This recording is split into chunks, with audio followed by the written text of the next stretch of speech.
So today we're going to dive into a story that stretches across centuries. It all starts with a simple promise between two young people. But that promise, well, it lays the foundation for an incredible American legacy of love, of loss, and really the building of a nation. It's a huge question, right? One we all probably think about. Is it built with brick and mortar? Or with money? Or is it something else entirely? We're going to explore that by looking at the absolutely incredible story of one family. Get this. That's the number, tens of thousands, of people alive today who can trace their entire family tree right back to a single couple from colonial Massachusetts. I mean, think about that. Tens of thousands of lives, all branching out from one single promise made hundreds of years ago. Okay, so this quote, it's actually the end of their story. But we're starting here because it's just this beautiful puzzle, isn't it? A man promises his wife a good life, but somehow he ends up building her an eternal one. So how on earth did he do it? Well, let's find out. We're going to start at the very beginning. All right, let's rewind. We're heading back to Sudbury, Massachusetts. The year is 1755. A young carpenter named Norman Seaver, he's just 20 years old, is marrying 18-year-old Sarah Reed. And this is where it all kicks off. And right there, as they stood in her father's parlor on March 14th, Norman whispered this promise to Sarah. It's such a simple vow, but it became the absolute bedrock for everything that came after. This one little promise is the emotional anchor for their entire life together. And wow, did they ever build? The years that followed were just this whirlwind of beautiful chaos and growth. It's what the source material calls their golden years, that kind of perfect time that you only really recognize when you look back on it. It was all about family and pushing the frontier. And you can really see their relentless drive mapped out here.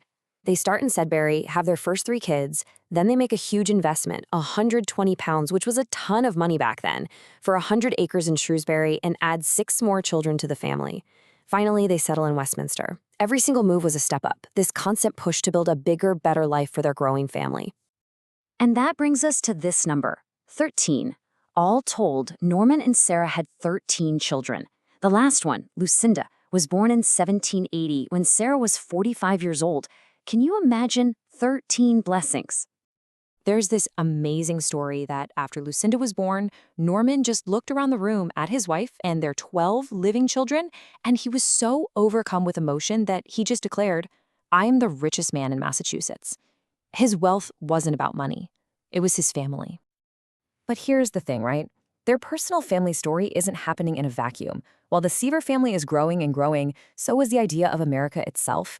The American Revolution is literally about to explode all around them, and it would demand everything. I mean, the war was everywhere for them. It wasn't some distant thing. Their son Asahel was named for Sarah's brother, who died at the Battle of Lexington.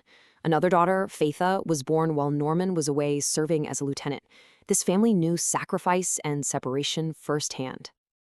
And this quote, wow, it just says it all, doesn't it? He's a carpenter, right? And in a letter home, he basically says, I'm not building a house this time. I'm building a country.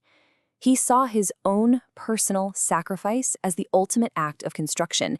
He was building a future for his kids. So the war ends, life starts to feel normal again.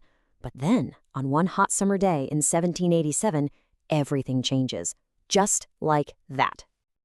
So Norman, he's 53 now, and he's right back to doing what he does best, building. He and his sons are working on the frame for the new town meeting house, which was really the heart of the community, a symbol of their faith and their town. He's up high on the beams, a place he's probably been 1,000 times before. But something went wrong. He fell. And in that single shocking moment, the man who had built so much for so many people was gone. So in the aftermath of this tragedy, his wife, Sarah, has to pick up the pieces. She becomes the administrator of his estate.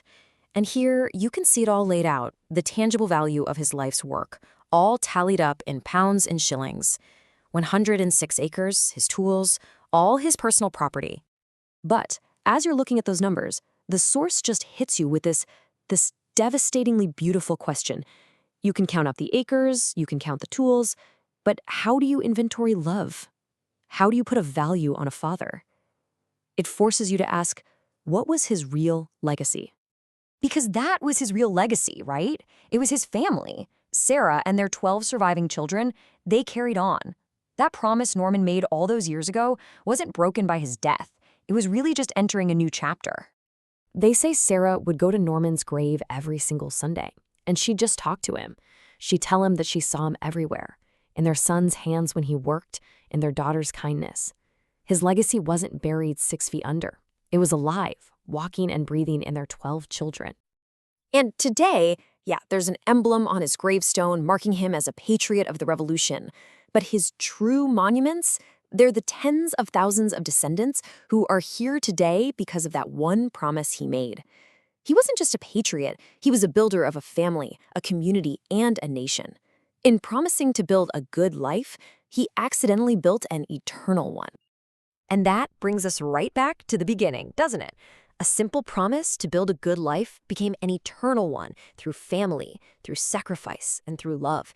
It really makes you think as we go about building our own lives. What are the promises we're making, and what kind of legacy will they leave behind?